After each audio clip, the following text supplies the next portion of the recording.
কথায় আছে পাটাপোতায় ঘষাঘষি, মরিচের দফা শেষ।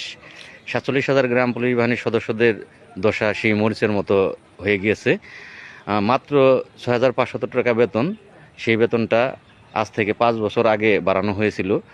এই ৫ বছরের মধ্যে দ্রব্যমূল্যের বাজার বেশ কয়েকবার উঠানামা করেছে, কিন্তু গ্রাম পুলিশের বেতনের মধ্যে আর বাড়ানো হয়নি।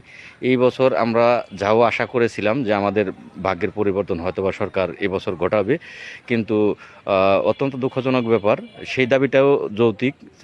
ছাত্রদের কোঠা সংস্কার আন্দোলনে এই দেশ সম্পূর্ণ উত্তাল হয়ে গিয়েছিল, আর আমাদের ভাগ্যটা আবারও মাটি চাপার দিকে পড়ে যাচ্ছে।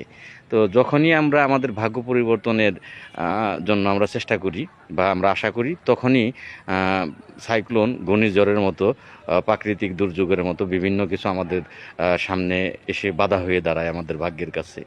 তো যাই হোক, ৪৭,০০০ গ্রাম পুলিশ বাহিনীর সদস্য যারা আছেন, এভাবে তো আমাদের দিন চলবে না। আমাদের দাবিটা ১০০% যৌক্তিক। বাংলাদেশের মধ্যে সবচেয়ে অবহেলিত, নির্যাতিত, নিপীড়িত, বেতন বৈষম্যের শিকার হয়ে আছে ৪৭,০০০ গ্রাম পুলিশ বাহিনীর সদস্যরা।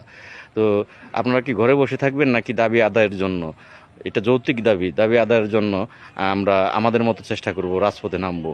আপনাদের মূল্যবান মতামত আশা করব আপনারা আপনাদের মূল্যবান মতামত দিয়ে